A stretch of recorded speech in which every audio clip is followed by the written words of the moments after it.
Olá, pessoal, de volta aqui para darmos continuidade ao nosso curso, a Jornada Interior. Na verdade, estamos dando continuidade à aula 1, ainda falando sobre o inconsciente coletivo. Na aula anterior, a gente parou exatamente aqui, na experiência interior direta, a mãe corresponde ao inconsciente coletivo. Na experiência interior direta, a mãe corresponde ao inconsciente coletivo, o filho ao consciente, que se julga livre, mas que sempre de novo fica à mercê do sono e do inconsciente. O dragão, como imagem materna negativa, exprime a resistência contra o incesto, ou melhor, o medo dele.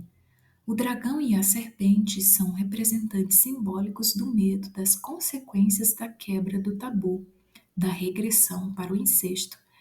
Por isto é compreensível porque sempre encontramos a árvore com a serpente. Ou seja, aqui ele está falando de outros símbolos que representam esse aspecto negativo do inconsciente coletivo, a imagem materna negativa. Como a sexualidade é um dos exemplos mais convincentes da força dos instintos, ela também é a mais atingida pelo recurso ao sacrifício, à abstinência. Os heróis frequentemente são peregrinos. A peregrinação é uma imagem da nostalgia, do anseio nunca aplacado que em parte alguma encontra seu objeto, da procura pela mãe perdida. A comparação com o Sol, também sob este aspecto, é facilmente compreendida. Por isso, os heróis sempre são semelhantes ao Sol. Por isso, nos julgamos autorizados a concluir, enfim, que o mito do herói é um mito solar. Quer-me parecer, contudo, que ele é antes a autorrepresentação da nostalgia do inconsciente em sua busca insaciada e raramente saciável pela luz da consciência. Esta, porém, sempre em perigo de ser enganada por sua própria luz e transformada em fogo fato, anseia pela força salutar da natureza, pelas raízes profundas do ser e pela atordoante comunhão com a vida de incontáveis criaturas. Ou seja, esse retorno à mãe, que é o inconsciente, é também uma das representações do mito do herói, né? Que representa simbolicamente a nostalgia do inconsciente em sua busca insaciada e raramente saciável pela luz da consciência. É como se uma parte de nós quisesse sim vir para a luz da consciência, quisesse vir para tornar-se consciente de si mesmo. Bom, e aí é interessante que no livro Arquétipos e Inconsciente Coletivo, se eu não me engano, Jung traz alguns símbolos da mãe e do renascimento. Esses símbolos, eles surgem como formas análogas da representação desse inconsciente, ou seja, dessa parte da personalidade humana que é o inconsciente coletivo. Então, nós temos aqui a cidade como um símbolo dessa mãe, desse inconsciente. Nós temos a água, a fonte, a igreja e a árvore. Eu acredito que não são somente esses símbolos, que devem existir outros. Bom, o processo que constrói o símbolo coloca no lugar da mãe uma cidade, uma fonte, caverna, igreja e etc. Esta substituição se faz porque a regressão da libido reaviva experiências e modos da infância, e sobretudo a relação com a mãe. Mas o que outrora fora natural e útil para a criança significa um perigo para a alma do adulto. Perigo esse representado pelo símbolo do incesto. Como o tabu do incesto se opõe à libido e a retém em seu sentido regressivo, esta pode desviar-se para as analogias maternas produzidas pelo inconsciente. E aí eu gostaria que vocês se detivessem um pouco sobre essa parte. Como o tabu do incesto se opõe à libido e a retém em seu sentido regressivo, esta pode desviar-se para as analogias maternas produzidas pelo inconsciente. Ou seja, aqui ele dá uma chave de que quando ocorre essa regressão da libido, a energia psíquica presa, o que que acontece? O próprio inconsciente, quando retém essa energia, ele desvia essa energia para analogias maternas produzidas pelo próprio inconsciente. Ou seja, é assim que surgem os símbolos, principalmente os símbolos religiosos, porque é como se o indivíduo ele atingisse, vamos dizer assim, o âmago da alma humana. E aí o próprio inconsciente, ele é como se ele substituísse essa parte da personalidade inconsciente que busca pela consciência, né? Substituísse por símbolos, por outros símbolos que não seja somente a experiência humana vivida com a mãe ou com os pais, né? Então, eu imaginei mais ou menos assim. Eu vou trazer aqui de novo o nosso desenho. Quando ocorre essa regressão da libido, se ela ficar estancada em algum nível, por exemplo, no nível superficial, que seria a relação com os pais, o próprio inconsciente retém essa libido e é como se fosse um, um tanque de água, né? Que vai retendo, retendo, e aí chega um momento que isso transborda. Quando ocorre esse transbordamento da energia psíquica, da libido, o próprio inconsciente, ele sugestiona símbolos que representa esse inconsciente, essa mãe que é o inconsciente. É aí que ocorre a questão da substituição dos símbolos, né? Ou seja, da formação desses símbolos. Ou seja, o próprio inconsciente ele dá uma saída, porque existe uma parte em nós que quer evolução, que quer evoluir, né? Que é a parte espiritual. Então, o próprio inconsciente ele substitui esse símbolo do inconsciente que era representado unicamente pela mãe, pela experiência individual, e aí é como se levasse esse indivíduo para um patamar mais amplo, porque quando o inconsciente ele substitui o símbolo provavelmente ou um novo receptáculo, né, desse inconsciente, da representação do inconsciente, será um símbolo que tem a ver com a coletividade. Ou seja, é como se aí o homem transcendesse a esfera unicamente individual e atingisse uma esfera que tem a ver agora com a coletividade. Mas então, continuando, com isto, a libido volta a tornar-se progressiva, num grau de consciência um pouco mais elevado em relação à anterior. Ou seja, foi o que eu falei, né? Quando ocorre essa substituição, o símbolo ou esse novo receptáculo, essa nova compreensão do que é o inconsciente, é como se houvesse ali um grau de consciência um pouco maior, um pouco mais elevado em relação ao anterior. Então, se unicamente o indivíduo estava vivendo a relação com os pais sendo símbolos desse inconsciente, né? Agora ele tem uma nova relação com esse inconsciente, que é agora através de um símbolo que abarque, pelo menos abarque, né? Uma totalidade que transcende a esfera individual. Bom, continuando, a utilidade desse desvio, falando do desvio da libido, da regressão, né? Torna-se patente, sobretudo, quando no lugar da mãe é colocada a cidade. A ligação infantil, primária ou secundária significa uma limitação e paralisação do adulto, enquanto a ligação à cidade enaltece suas qualidades de cidadão e lhe possibilita ao menos uma existência útil. Nos povos primitivos, temos a tribo no lugar da cidade. E aqui, relembrando também uma aula que a gente teve sobre, eu acredito que era sobre a imago parental também, que falava sobre os ritos de passagem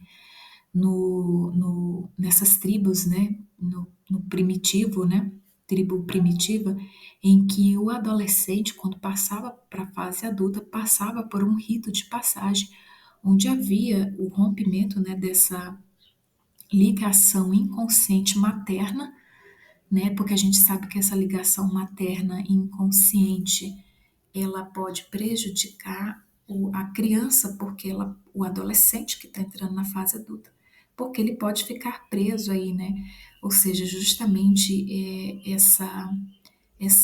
vamos dizer assim, existe como que uma tendência ou é praticamente uma tendência, né, que o sujeito tem de ficar inconsciente, ou seja, ficar revivendo coisas da infância, né, como se fosse um ciclo vicioso, mais ou menos. Então, os primitivos, eles sentiam que existia algo, e aí, em relação a essa força sugestiva, né, por assim dizer, atrativa do inconsciente, que é representado pelo primeiro receptáculo, que é a mãe. Então, eles sentiam a necessidade de fazer esse rito de passagem, que inclusive Jung fala que eram ritos bastante rigorosos, né? Em que o adolescente ele tinha que meio que suprir o arquétipo que foi deslocado, por assim dizer, né, para um outro arquétipo, porque a tribo seria agora uma espécie de mãe para esse indivíduo adulto, para esse adolescente que estava passando para a fase adulta. Bom, continuando. E aí, Jung vai dar aqui um exemplo de uma substituição dessa parte, né, inconsciente da personalidade, como o símbolo da cidade.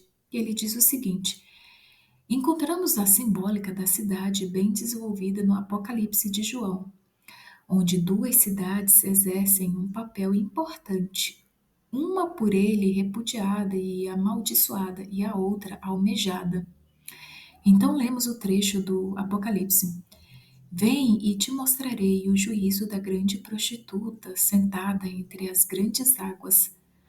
Com ela se prostituíram os reis da terra, e os habitantes da terra se embriagaram com o vinho de sua prostituição. E me levou em espírito para o deserto. Vi uma mulher sentada numa fera cor de escarlate, cheia de nomes de blasfêmia, com 7 cabeças e 10 chifres. A mulher se vestia de púrpura e escarlate e estava adornada de ouro e pedras preciosas e pérolas. E tinha na mão uma taça de ouro cheia de abominação e imundície de sua prostituição. Na fronte trazia escrito um nome, mistério: Babilônia a Grande, a mãe das prostitutas e das abominações da terra.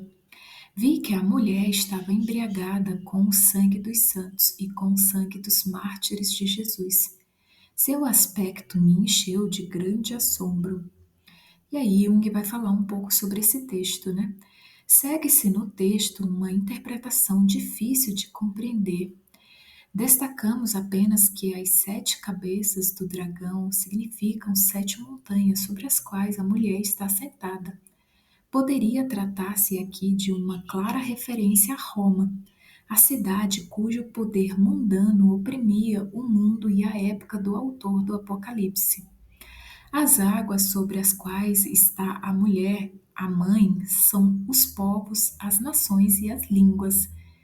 E também isto parece referir-se a Roma, pois ela é a mãe dos povos e a dona de todos os países. Assim como na linguagem comum, as colônias são chamadas de filiais. Os povos dominados por Roma são como membros de uma família dominada pela mãe. Em outra versão do quadro, os reis dos povos, portanto, os filhos, se prostituem com essa mãe. Ou seja, aqui vemos o símbolo do incesto novamente. Então, o Apocalipse continua. Caiu, caiu a grande Babilônia, tornou-se morada de demônios, guarita de todo espírito impuro e abrigo de toda ave impura e abominável, pois com o vinho do furor de sua prostituição se embriagaram todas as nações.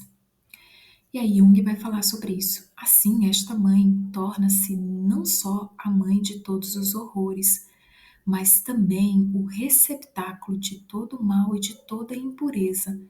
As aves são imagens da alma, das almas condenadas e dos maus espíritos. Assim, a mãe se transforma no submundo, na cidade dos próprios condenados.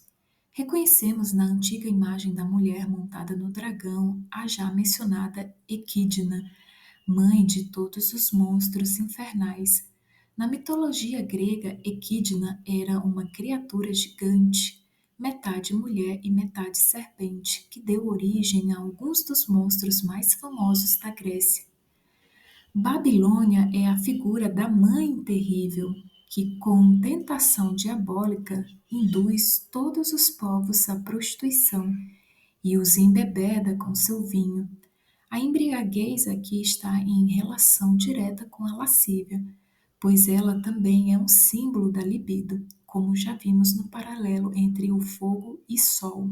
Depois da queda e maldição da Babilônia, encontramos no Apocalipse o hino que nos transporta da metade inferior para a metade superior da mãe, ou seja, desse inconsciente coletivo em seu aspecto sombrio, né, representado pela cauda de peixe, que tem tudo a ver com o oceano, com o mar, para a metade superior da mãe, onde na simbologia é representada metade humano e metade animal, onde deverá tornar-se possível tudo o que seria impossível sem incesto.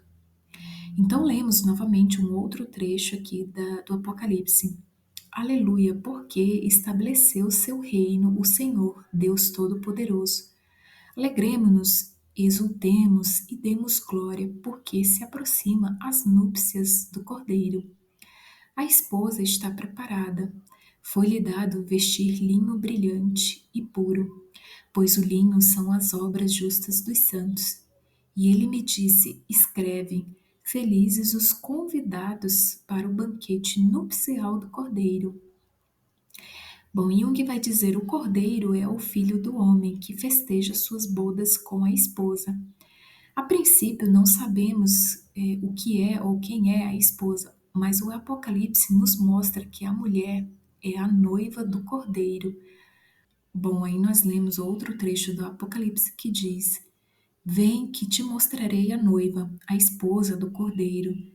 Levou-me em espírito a um grande monte bem alto e mostrou a cidade santa Jerusalém, que descia do céu da parte de Deus. Tinha glória de Deus. Desta passagem, de acordo com tudo que a precedeu, poderíamos concluir que a cidade, a noiva celestial que aqui é prometida ao filho, é a mãe, respectivamente a imago materna. Na Babilônia, usando a linguagem da Epístola aos Gálatas, a serva impura é expulsa para receber a mãe noiva com tanto maior segurança na celestial Jerusalém. O fato de os santos padres terem incluído o Apocalipse entre os livros canônicos é prova de finíssima intuição psicológica.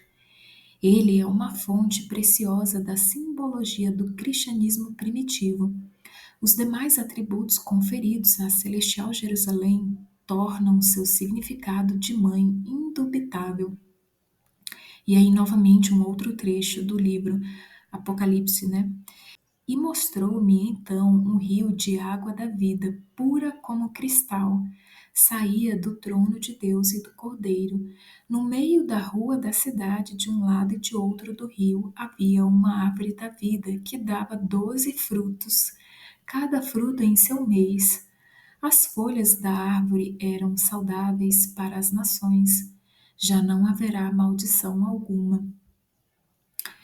Bom, e aí encontramos nesta passagem o símbolo da água, ou seja, aqui é um outro símbolo, né, que é encontrado no Apocalipse, que é o símbolo da água, que também tem a ver com a mãe, né, com o inconsciente.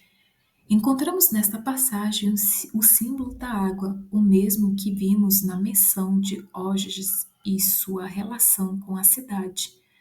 O significado maternal da água é um dos símbolos mais claros na esfera da mitologia, como dizem os antigos.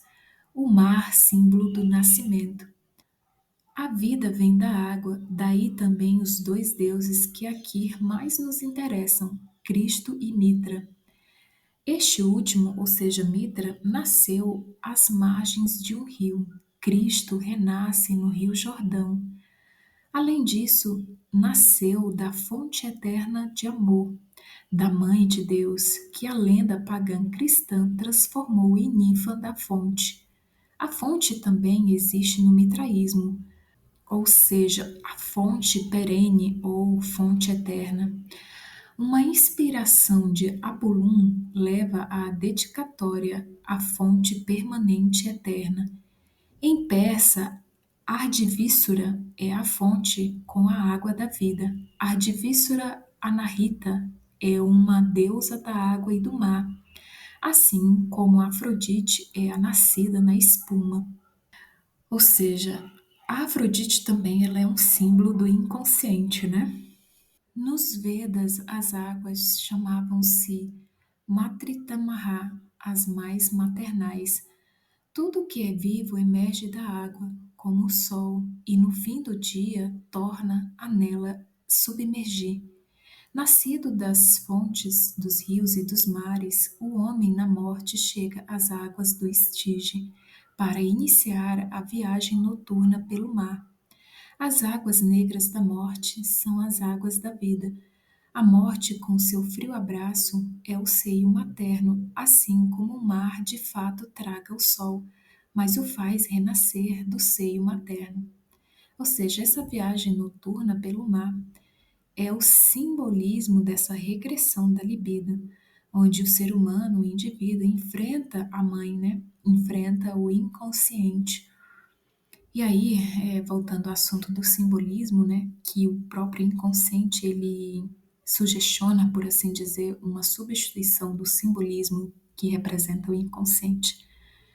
É por isso que o homem ele precisa compreender o simbolismo, precisa trabalhar em cima do simbolismo, porque não adianta nada ele ver, ele ter, vamos dizer assim, a possibilidade de receber esses símbolos, mas se ele não compreender o significado, ele simplesmente vai plasmar o que ele viu, ou seja, da forma como ele experienciou essa experiência com essa regressão da libido, ou seja, com o surgimento desses símbolos para ele. Bom, continuando sobre o simbolismo do incesto, é ainda preciso salientar, ainda que, sobretudo, o mito solar mostra como a base do desejo incestuoso não é a coabitação, mas a ideia de voltar a ser criança, retornar ao abrigo dos pais, penetrar na mãe para novamente dela nascer. E para esta finalidade surge um obstáculo, o incesto, a necessidade de tornar a penetrar ao ventre materno de uma forma qualquer. Uma das maneiras mais simples seria fecundar a mãe e assim, por si mesmo, tornar a gerar a si próprio. Aqui entra o obstáculo da proibição do incesto. Por esta razão, os mitos solares ou de renascimento criam as mais variadas analogias com a mãe para fazer a libido fluir para novas formas e impedi-la assim eficientemente de regredir para um incesto mais ou menos real. Um destes meios é transformar a mãe num ser diferente ou torná-la mais jovem para fazê-la desaparecer, ou melhor, retransformá-la depois do nascimento. O que se procura não é a coabitação incestuosa, mas o renascimento. O obstáculo da proibição do incesto torna a fantasia criativa. Tenta-se, por exemplo, engravidar a mãe por meio de fórmulas mágicas de fecundação. O resultado do tabu do incesto e das tentativas de transferência é o exercício da fantasia que, pouco a pouco, pela criação de possibilidades, abre caminhos através dos quais a libido pode realizar-se. Assim, imperceptivelmente, ela é deslocada para formas espirituais, ou seja, a substituição do símbolo, né? A força que sempre quer o mal produz, assim, vida espiritual. Razão porque nas religiões este processo foi elevado à categoria de sistema. É importante observar como elas se esforçam em fomentar esta transformação simbólica. Um exemplo excelente neste sentido nos é dado pelo Novo Testamento, no diálogo sobre o renascimento. Nicodemos não consegue deixar de considerar a coisa realisticamente.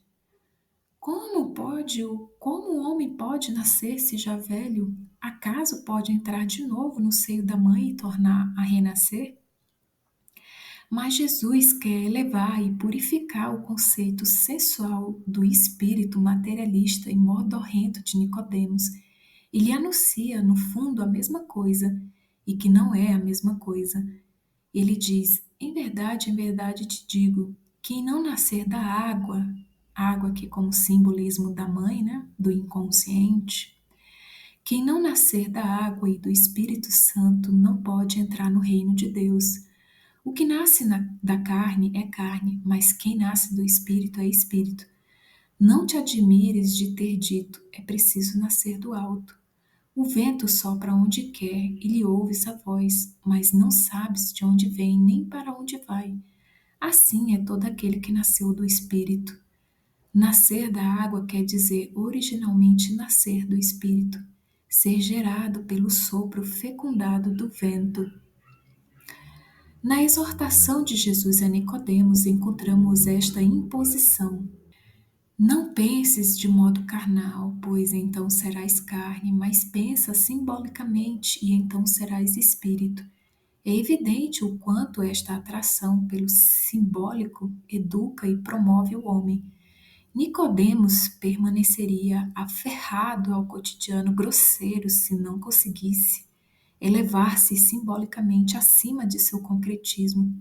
Se tivesse um espírito obtuso, por certo se teria chocado com a irracionalidade destes conselhos e teria tomado a coisa ao pé da letra, para finalmente descartá-la como incompreensível e impossível.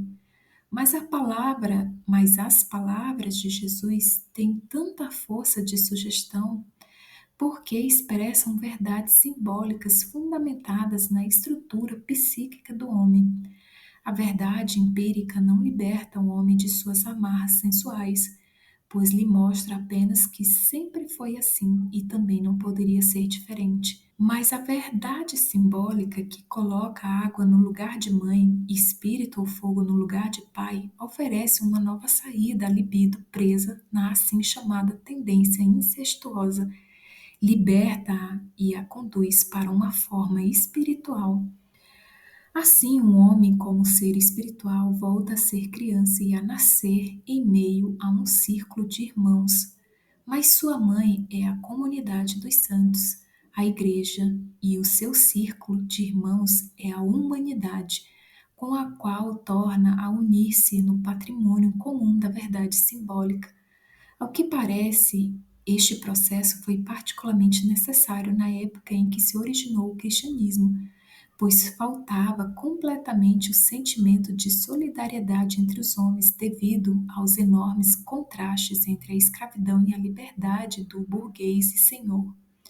Vendo como Jesus se esforça para fazer com que Nicodemos aceite o conceito simbólico das coisas, isto é, aquilo que os fatos reais, por assim dizer, envolve com um véu, e como era importante para a história da civilização que se pensasse e ainda se pense deste modo, não compreendemos bem por que os esforços da psicologia moderna a favor da simbólica frequentemente encontram forte oposição. A transposição da libido do só racional e só realista hoje em dia é tão importante como sempre foi. Ou seja, o esforço de compreender a simbólica dessa parte da alma humana que se manifesta, né, que é esse inconsciente, o inconsciente coletivo. No seguro pressentimento desta situação, Tanto a moral religiosa quanto a moral convencional e até a teoria de Freud desvalorizam a regressão e seu aparente alvo, o retorno ao infantilismo. Ou seja, abrindo um parênteses, é como se eles ficassem presos à concretude e não compreendessem a simbólica. Continuando, a assim chamada sexualidade infantil, ao incesto e à fantasia do ventre materno. Aqui a razão deve deter-se, pois como se poderia retroceder além do útero materno? O concretismo aqui esbarra no muro. Mais ainda, a condenação moral abate-se sobre a tendência de regressão e tenta, por todos os meios de desvalorização, evitar o retorno sacrilégio à mãe, quando a orientação biológica da psicologia de Freud ainda vem prestar auxílio involuntário. E aí, pessoal, abrindo um parênteses, eu me lembrei de uma coisa que eu vi numa das palestras da Lúcia Galvão, em que todos os caminhos de fuga já estão preparados, ou seja, a própria cultura, o concretismo, ele evita, ele faz de tudo para que o homem não se interiorize, para que não ocorra essa regressão da libido. E aí é como se houvesse tipo como que um obstáculo, né, para que o ser humano não atingisse essa camada mais profunda de si mesmo. Tudo o que ultrapassa a esfera do consciente pessoal facilmente permanece inconsciente e por isso aparece de forma projetada, isto é, a tão combatida alma semi-animal com seu desejo regressivo é atribuída à mãe, a defesa contra ela ao pai. Bom, aqui é importante a gente trazer um pouquinho sobre o arquétipo da criança, porque num dos slides anteriores, aqui fala de voltar a ser criança e a nascer em meio a um círculo de irmãos, mas a sua mãe é a comunidade dos santos. Então, para a gente entender, voltar a ser criança, né? Como é que é isso? Na verdade, trata-se de um outro arquétipo. E como é um arquétipo, é um fato psicológico que ocorre dentro do indivíduo. Então, Jung diz o seguinte em Arquétipos e o Inconsciente Coletivo: um aspecto fundamental do motivo da criança é o seu caráter de futuro. A criança é o futuro em potencial. Por isto, a ocorrência do motivo da criança na psicologia do indivíduo significa, em regra geral, uma antecipação de desenvolvimentos futuros. Abrindo um parênteses aqui, o arquétipo da criança tem a ver com o desenvolvimento da própria personalidade do indivíduo. Continuando, mesmo que pareça tratar-se à primeira vista de uma configuração retrospectiva, a vida é um fluxo, um fluir para o futuro e não um dique que estanca e faz refluir. Ou seja, o objetivo final, a meta final dessa regressão da libido não é que o ser humano, o indivíduo, retroceda a vivências da infância, mas que, pelo contrário, ele ultrapasse essa esfera individual e chegue à esfera coletiva. Continuando, não admira, portanto, que tantas vezes os salvadores míticos são crianças divinas. Isto corresponde exatamente às experiências da psicologia do indivíduo, as quais mostram que a criança prepara uma futura transformação da personalidade. Ou seja, a criança ela representa esse renascimento do indivíduo das trevas do desconhecimento de quem ele é, de conteúdos inconscientes que ele não sabia que existiam, que estavam ali influenciando a vida dele e ele não sabia. Então, o motivo da criança, quando fala motivo, é arquétipo, é exatamente essa representação simbólica de que o herói ele renasça, né? O indivíduo renasça das profundezas de si mesmo. No processo de individuação, antecipa uma figura proveniente da síntese dos elementos conscientes e inconscientes da personalidade. Ou seja, nesse processo de individuação ocorre a questão de uma síntese, né? Ou seja, da união dos opostos entre a consciência do eu e o inconsciente. E inconsciente aqui englobando o inconsciente pessoal e o inconsciente coletivo. É toda essa parte que representa o inconsciente. É, portanto, um símbolo de unificação dos opostos, ou seja, a criança é o símbolo de unificação dos opostos, um mediador ou um portador da salvação, um propiciador de completitude. Devido a este significado, o motivo da criança também é capaz das inúmeras transformações acima mencionadas. Pode ser expresso, por exemplo, pelo redondo, pelo círculo ou pela esfera, ou então pela quaternidade como outra forma de inteireza. Ou seja, esse motivo da criança, o arquétipo da criança, ele também pode ser expresso pelo redondo, pelo círculo, pela esfera e pela quaternidade, como uma forma de inteireza da personalidade do indivíduo. Designei esta inteireza que transcende a consciência como a palavra si mesmo ou self.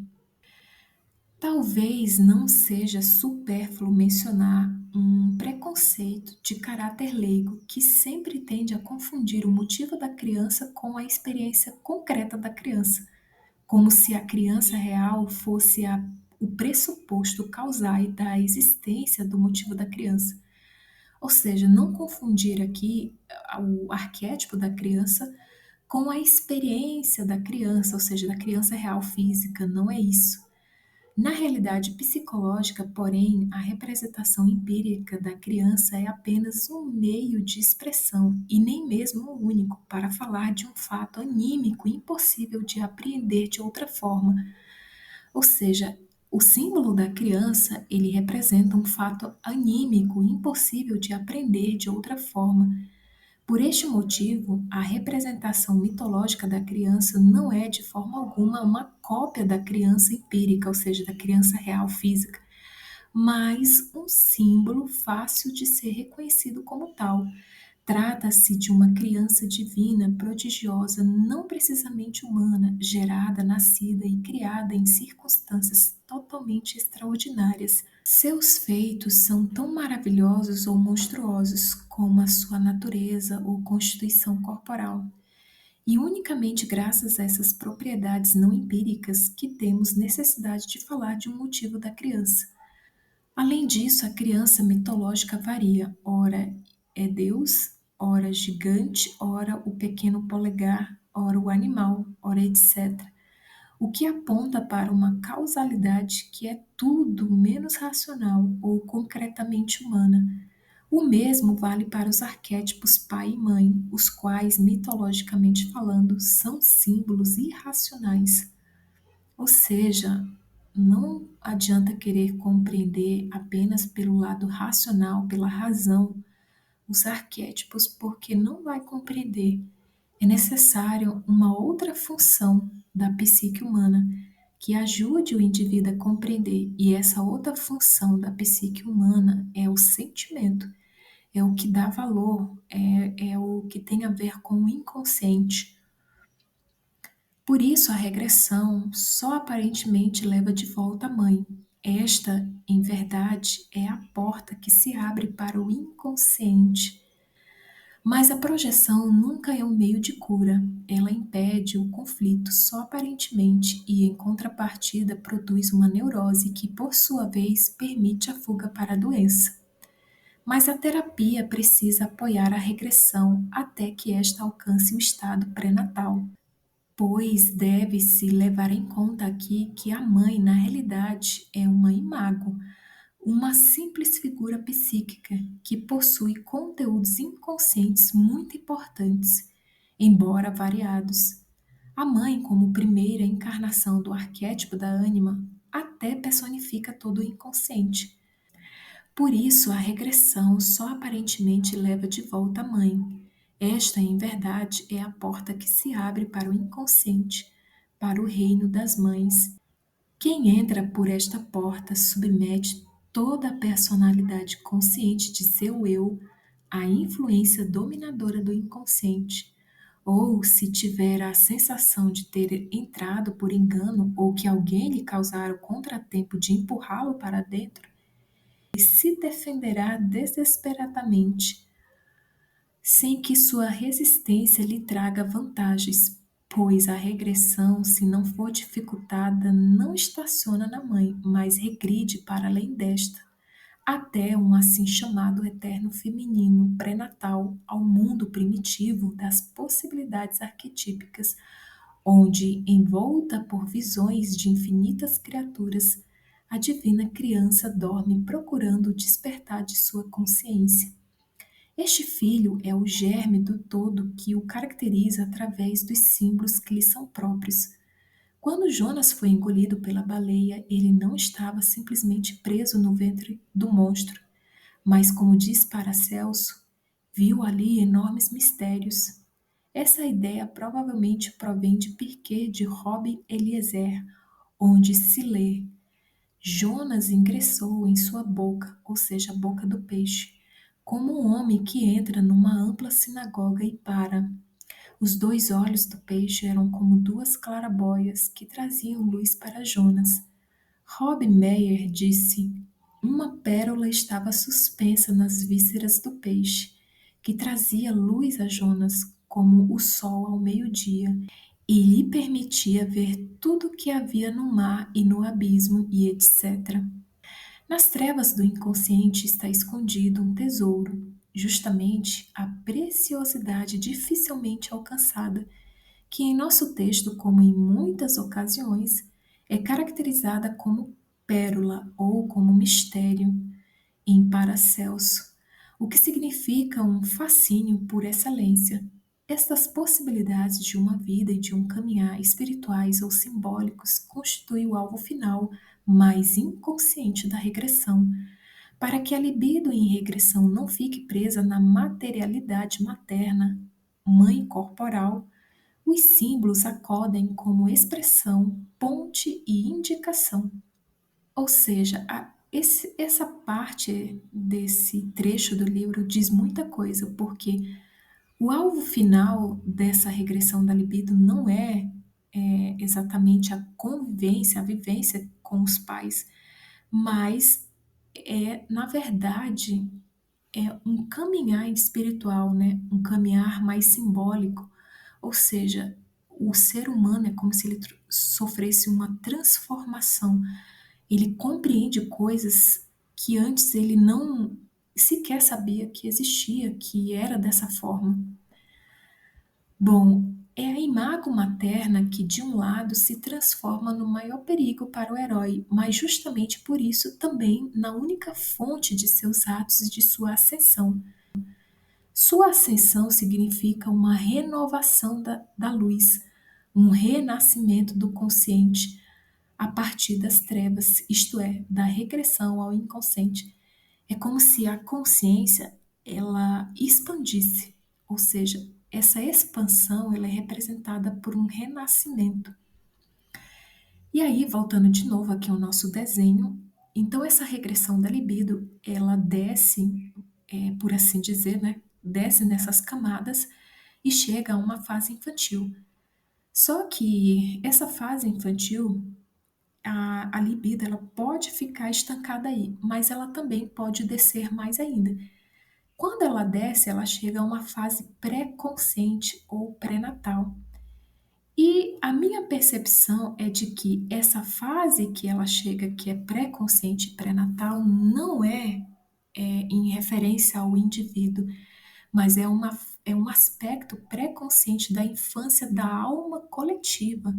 Ou seja, aqui o homem transcende a esfera do individual e aí ele cai numa esfera em que a alma é como se ela fosse uma única só para todos os seres humanos, que é a chamada alma mundi, né, ou anima mundi, enfim, e tem outros nomes, né, como Sofia, enfim. Bom, para corroborar com isso, eu trouxe um trecho do livro Símbolos da Transformação, que diz o seguinte: o assim chamado complexo de Édipo, com sua tendência ao incesto nesta fase, transforma-se no complexo Jonas-Baleia, que tem muitas variantes, como a bruxa que come criancinhas, o lobo, o ogro, o dragão e etc. Ou seja, todas essas simbologias de contos de fadas representam esse tragar da mãe, né, esse devorar da mãe, da grande mãe, que é o inconsciente. Bom, continuando, o medo do incesto transforma-se no temor de ser devorado pela mãe. A libido em regressão dessexualiza-se aparentemente porque recua pouco a pouco até as fases pré-sexuais da primeira infância.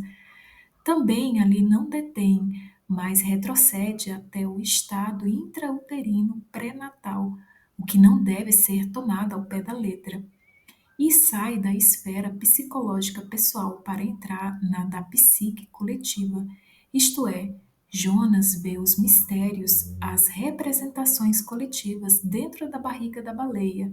A libido atinge assim uma espécie de estado primitivo, onde, como Teseu e Pirito, em sua viagem ao inferno, pode arraigar-se, mas também pode tornar a libertar-se do abraço materno e trazer à superfície uma nova possibilidade de vida.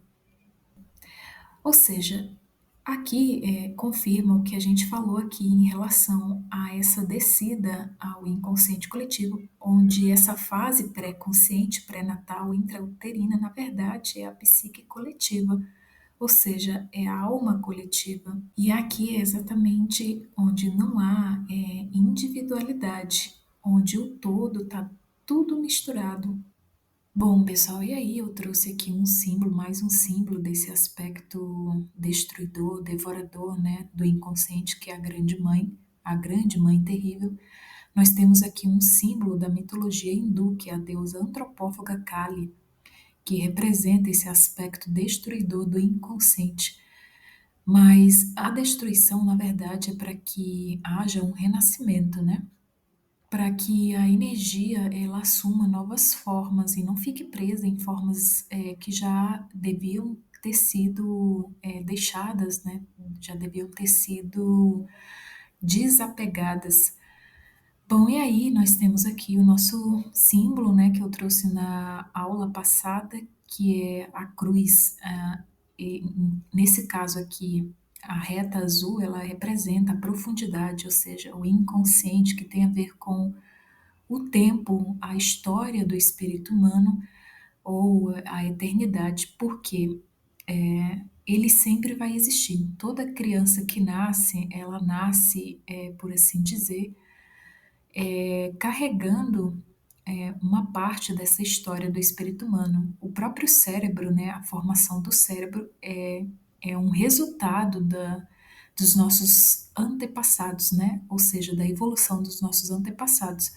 E a reta amarela aqui, que tem a ver, que está relacionado com o espaço, eu coloquei como o eu consciente, né, essa parte da personalidade que tem a ver com o momento, com o espaço. E aí eu coloquei aqui um símbolo da libido, né, da energia psíquica, que é a serpente descendo aqui as camadas do inconsciente. E aí temos aqui o inconsciente pessoal, que é a primeira camada, né, do inconsciente, que está mais próxima do eu consciente.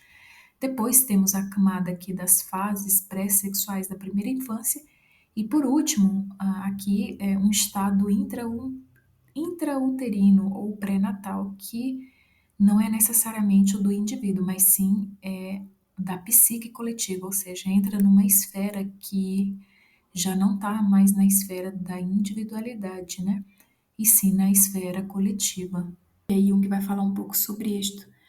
Estas palavras indicam que a libido agora atingiu uma profundidade, ou seja, essa profundidade onde o perigo é grande. Aí Deus está próximo e o homem encontra o vaso materno do renascimento, o lugar de germinação onde a vida pode renovar-se, pois a vida continua apesar da perda da juventude e pode mesmo ser vivida com a maior intensidade se a retrospecção para o que findou não tolher o passo. A retrospecção em si nada teria de errado se não se prendesse às exterioridades que de qualquer forma não voltam mais, mas se desse conta de onde vem, afinal, o fascínio do passado. O brilho dourado das recordações da infância é muito menos devido a simples fatos do que à presença de imagens miraculosas, muito mais pressentidas do que realmente conscientes. Ou seja, abrindo um parênteses aqui, o fascínio que o indivíduo tem pelo passado é muito menos, vamos dizer assim, devido às experiências, né, os fatos vividos, mas é muito mais devido à presença das imagens miraculosas, porque os arquétipos, a imagem dos pais eram como que o primeiro receptáculo desses arquétipos pai e mãe. Ou seja, pai e mãe aqui no sentido universal, né? De forças universais. Bom, continuando, a comparação com Jonas engolido pela baleia reproduz muito bem essa situação, ou seja, mergulha-se nas recordações da infância e foge-se assim do mundo atual. Entra-se aparentemente na mais profunda escuridão, mas então aparecem visões inesperadas de um outro mundo. O mistério que se percebe representa aquele cabedal de imagens primitivas que cada um traz consigo para a vida como uma prenda da humanidade, aquela soma de formas inatas que são próprias aos instintos. Chamei esta psique potencial de inconsciente coletivo. Se esta camada do inconsciente coletivo for animada pela libido em regressão, surgirá a possibilidade de uma renovação da vida e, ao mesmo tempo, de uma destruição dela.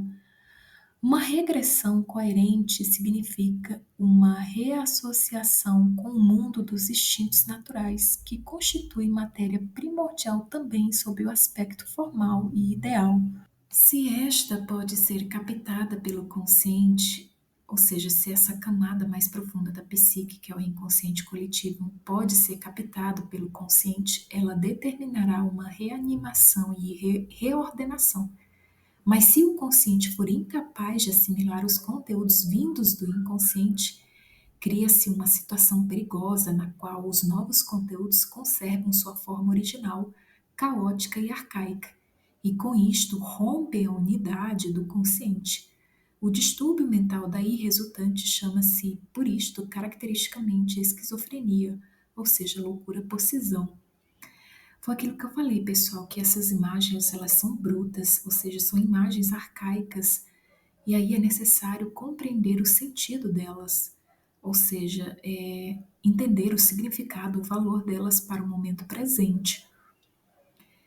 Bom, o inconsciente ele também personifica forças demoníacas da natureza. Isso a gente já pôde perceber devido às várias mitologias, né? Ou seja, toda essa simbólica das mitologias que representam esse aspecto sombrio, tenebroso, como o mundo de Hades, né? O próprio Hades representa essa parte inconsciente sombria.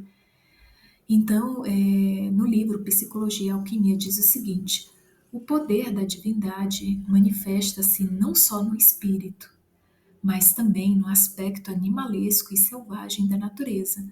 Ou seja, a divindade que existe no homem, ela possui essa dualidade, um lado espiritual e um lado animalesco selvagem, tanto no interior como no exterior do homem.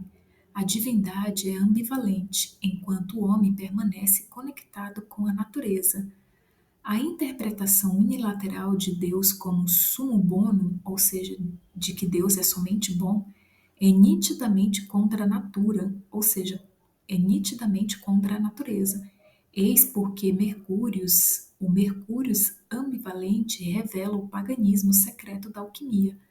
Ou seja, a alquimia ela abordou essa divindade, o Mercúrios, com essa dualidade, com o aspecto bom, digamos assim, luminoso, e o aspecto sombrio. O aspecto sombrio seria o espírito preso na matéria, e aí confundido, né, ou seja, misturado nesse caos que é o inconsciente.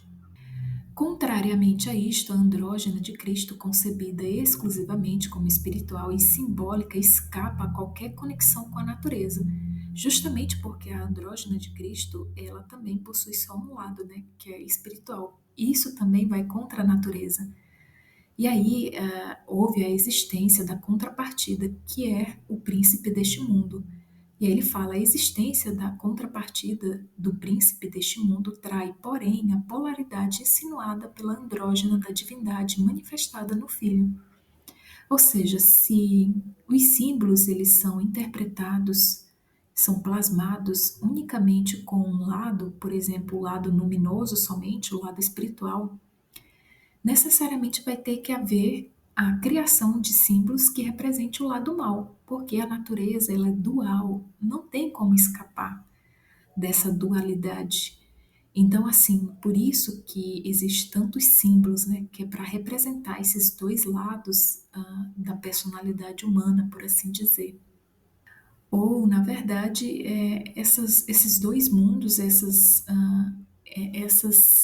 formas em que o indivíduo tem que evoluir, né? Ou seja, vencer algumas formas que é justamente o espírito preso na matéria. A Igreja ensina a existência do demônio, o princípio do mal, representado com pés de bode, chifres e rabo, como a imagem de um ser meio animal, de um deus cetônico, ou seja, cetônico porque está ligado à terra. Deus cetônico, parecendo fugitivo de uma sociedade de mistérios dionísicos, ou de um adepto ainda vivo do paganismo pecaminoso e alegre. Essa imagem é ótima, caracteriza exatamente o aspecto grotesco e sinistro do inconsciente, ainda inacessível, que por isso mesmo permanece em seu estado primitivo, indômito e selvagem. Hoje em dia, certamente ninguém mais ousaria afirmar que o homem europeu é um cordeiro, não possuído por diabo algum. Os terríveis documentos de nosso tempo estão aí à vista de todo mundo.